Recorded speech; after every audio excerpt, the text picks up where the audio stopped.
1:05 a.m. everything changed. Hello বন্ধু, welcome in YouTube channel আবহাওয়া ভাইয়া। 2025 সালে 7 মে পাকিস্তান গভীর ঘুমে। রাত তখন 1:05। বদলে যায় সমস্ত কিছু। ভারত একযোগে পাকিস্তান ও পাক অধিকৃত কাশ্মীরের 9টি স্থানে বিমান হামলা চালায়। ভারতের দাবি, এই হামলায় 70 জনেরও বেশি জঙ্গি নিহত হয়েছে। পাকিস্তান একে যুদ্ধের আখ্যা দেন। ভুলে গেলে চলবে না, আমাদের এই দুই দেশই কিন্তু পারমাণবিক শক্তিধর। এখন প্রশ্ন উঠছে যে পাকিস্তান কি পাল্টা হামলা চালাবে নাকি অন্য কিছু করবে। 22 এপ্রিল কাশ্মীরে আমরা জানি যে পাকিস্তান থেকে 4 জঙ্গি এবং সেখানে কিছু লোকাল অনুমোদন অর্থাৎ সংযোগ ছিল। এই 4 জঙ্গি মিলিতভাবে অনুপ্রবেশ করে এবং পর্যটকদের উপর গুলি চালায়। নিহত হন প্রায় 26 জন এবং এর প্রতিবাদে ভারত জুড়ে ক্ষোভ ছড়িয়ে পড়ে। মানুষ পথে নামে এবং বিক্ষোভ দেখান। তারপর শান্তভাবে কূটনৈতিক পদক্ষেপ নেওয়া হয়। পাকিস্তানের সঙ্গে সমস্ত আলোচনা বন্ধ করে দেয় ভারত এবং যে নদী চুক্তির মাধ্যমে ভারত জল পাঠাতো অর্থাৎ সিন্ধু নদী, তা স্থগিত করা হয়। পাকিস্তানও এর বিরুদ্ধে পাল্টা হুঁশিয়ারি দেয় এবং বলে, জল আটকে দিলে রক্ত গঙ্গা বইবে। ভারতের প্রধানমন্ত্রী সেনাবাহিনীকে পূর্ণ স্বাধীনতা দেন এবং টার্গেট বেছে নিতে, পরিকল্পনা করতে এবং ব্যবস্থা নিতে তাদেরকে সম্পূর্ণ স্বাধীনতা দেন। গোয়েন্দা সংস্থাগুলো নেমে যায় জঙ্গিদের সন্ধানে। সীমান্তে সেনাবাহিনী নিজেদের অবস্থান নেয় এবং আকাশে চলে যুদ্ধ বিমানের মহড়া এবং এদিকে নৌবাহিনী তারা জলপথে ঘন ঘন মহড়া দিতে শুরু করে। সেনারা অস্ত্র লোড করে কিন্তু সীমানা বরাবর প্রস্তুত থাকে। পাকিস্তানে উচ্চ সতর্কতা, ঘুমহীন রাত, সবাই বুঝছিল কোনো না কোনো বড় অঘটন ঘটতে চলেছে। 7ই মে পাকিস্তান তখন নিস্তব্ধ, অন্ধকার। মানুষ তখন ঘুমিয়ে। ঠিক সকাল হতে না হতেই ভোর রাতে অর্থাৎ 1টা থেকে 2টোর মধ্যে আকাশে গর্জে ওঠে ভারতীয় যুদ্ধ বিমান। মোট 24টি ক্ষেপণাস্ত্র ছোড়া হয়। এই মিসাইলগুলো ছুটে যায় 9টি গোপন জঙ্গি ক্যাম্পে। কিছু ক্যাম্প ছিল পাক অধিকৃত কাশ্মীরে এবং কিছু ছিল পাঞ্জাবের গ্রামীণ এলাকায়। ভারতীয় গোয়েন্দারা স্থলচিত্র দেখে লক্ষ্য নির্ধারণ করেছিলেন, যেখানে তারা বিশ্বাস করত যে জঙ্গিরা অবস্থান করছে। কয়েক মিনিটের মধ্যেই মিসাইলগুলো তাদের লক্ষ্যবস্তুতে আঘাত হানে। মুজাফফরবাদে শোনা যায় বিকট শব্দ, দেখা যায় ধোঁয়ার মেঘ। কি ও সাগরে জ্বলন্ত আগুন আকাশ আলোকিত করে। আহমেদ দূর সাকিয়ায় মানুষ ঘর থেকে বেরিয়ে দেখে ভূমিকম্পের মতো কাঁপছে মাটি, ধুলি মেঘ ঢাকা চারিদিক।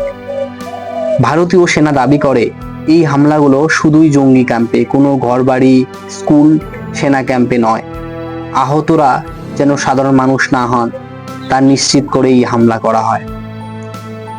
রাত তখন প্রায় 2টো। শেষ মিসাইল সেখানে পড়ে এবং সেখানেই রাতের যে অপারেশন সেটা সমাপ্তি হয়।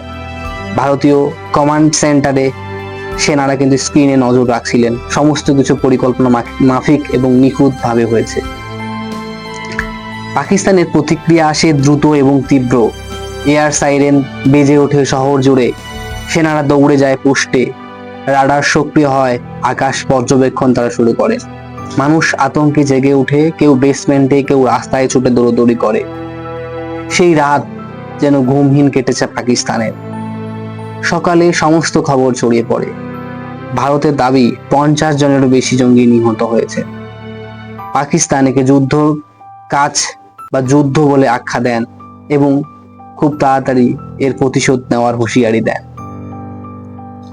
এখানে বলে রাখি, মাসুদ আজাহার ছিল ভারতের অন্যতম টার্গেট। গোয়েন্দা তথ্য অনুসারে সে পহেলগামের 22 এপ্রিলের হামলার অন্যতম পরিকল্পনা করছিলেন। পাক অধিকৃত কাশ্মীরে সে প্রশিক্ষণ শিবির চালাতো। 7ই মে ভারত কৌতূহলী কাছ থেকে গোপন আস্তানায় হামলা চালায়। 24টি ক্ষেপণাস্ত্র দিয়ে 9টি স্থানে হামলা হয়, কিন্তু আজহার তখন তার সেই ডেরায় ছিলেন না। মাত্র কয়েক ঘন্টা আগেই তিনি বেরিয়ে গেছিলেন, সূত্রের খবর। তবে দুঃখজনকভাবে তার পরিবারের 10 জন সদস্য নিহত হন, যাদের বাড়ি ছিল সেই জঙ্গি ক্যাম্পের পাশে। আজহারের ভাগ্যে কি ঘটেছে তা কিন্তু স্পষ্ট নয়। সে জীবিত নাকি মৃত কোনো কিছুই কিন্তু এখনো সঠিক নয়। তবে এই ভারত এবং পাকিস্তান যুদ্ধ কিন্তু এই প্রথম নয়। 2016 সালের 18 ডিসেম্বর 4 জন জঙ্গি রাতের অন্ধকারে উড়ি সীমান্ত পেরিয়ে সেনা ছাউনিতে হামলা করে। ঘুমন্ত অবস্থায় 19 জন ভারতীয় সেনা নিহত হন, 30 জনের বেশি আহত হন। ভারত পাকিস্তানকে দায়ী করে কূটনৈতিক সম্পর্ক বাণিজ্য আঘাত হানে এবং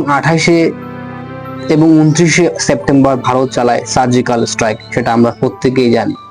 সীমান্ত পেরিয়ে 7টি জঙ্গি ল্যান্সপ্যাড ধ্বংস করে।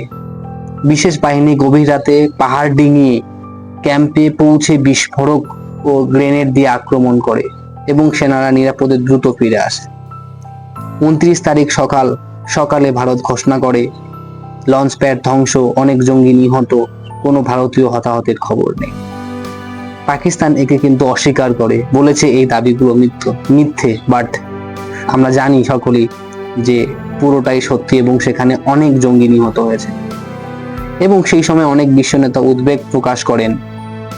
তারা বলেন 2 পারমাণবিক শক্তির যুদ্ধ দেওয়া যেতে চলবে না।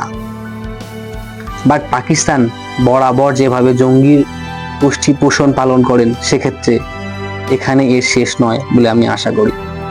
2019 সালের 14 ফেব্রুয়ারি পুলওয়ামার আত্মঘাতী বোমা হামলা চালায় জৈশ-ই মোহাম্মদের এক জঙ্গি।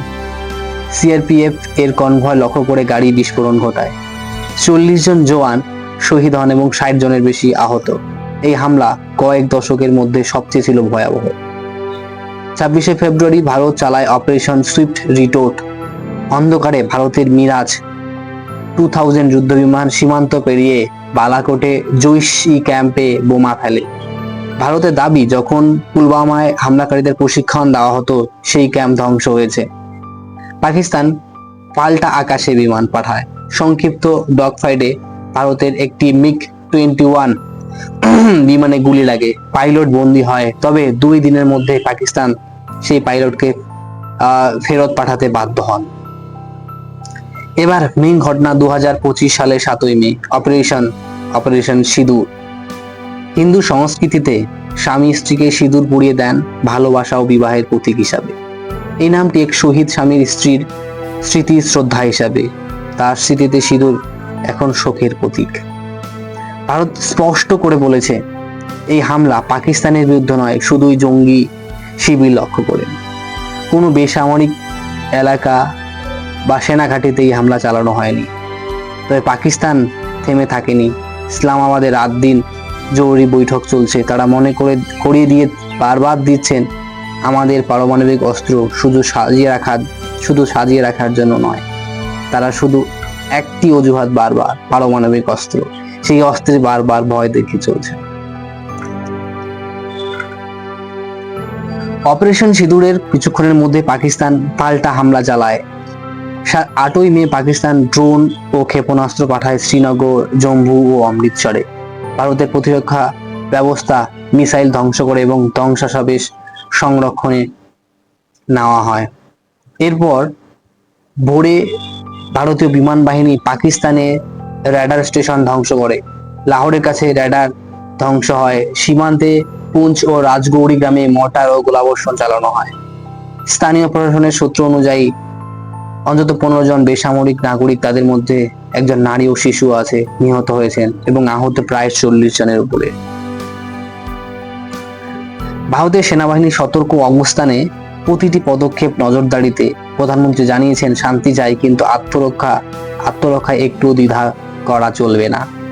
পাকিস্তানি সাধারণ মানুষ যারা ইতিমধ্যেই মুদ্রাস্ফীতি, দুর্বল অর্থনৈতিক কষ্টে দিন কাটাচ্ছেন, এখন যুদ্ধের আতঙ্কে তারা দিন কাটাচ্ছেন। মানুষ খাবার ও জল মজুত করতে শুরু করেছেন। বর্তমানে 2 দেশ এক চরম উত্তপ্ত অবস্থায় রয়েছে। ভারত বলছে শুধুই জঙ্গি নিধন, পাকিস্তান বলছে প্রতিক্রিয়া দেওয়া আমাদের অধিকার। আর এই দুই দেশের সাধারণ মানুষ প্রার্থনা করছেন যেন এই সংকট যুদ্ধে না রূপ না নেয়। তো এই হচ্ছে সমস্ত ঘটনা, এবং এরপরেও কিন্তু পাকিস্তান অনবরত বারবার অ্যাটাক করে চলেছে, এবং ভারতের এয়ার ডিফেন্স সিস্টেম S-400 কিন্তু প্রত্যেকবার তাদের সেই আক্রমণ রদ করছেন এবং পাকিস্তানকে পাল্টা আক্রমণ করছেন, এবং তার ফলে কিন্তু ভারতের তুলনায় পাকিস্তানের শতগুণ বেশি ক্ষয়ক্ষতি হচ্ছে। তারা কিন্তু কোনো মতেই তবু স্বীকার করছেন না যে তারা জঙ্গি পোষণ করেন এবং তাদের সাহায্য করেন, এবং তাদেরকে তারা রাজকীয়ভাবে কিন্তু তাদের শেষ কাজ সম্পন্ন করছেন। অর্থাৎ পাকিস্তান যেন জঙ্গি প্রেমী এক জঙ্গি স্থান হিসেবে চিহ্নিত হয়ে যাচ্ছেন দিন দিন। তো আজকের মতো এতটুকুই, দেখা হচ্ছে পরবর্তী ভিডিওতে। ধন্যবাদ সবাইকে।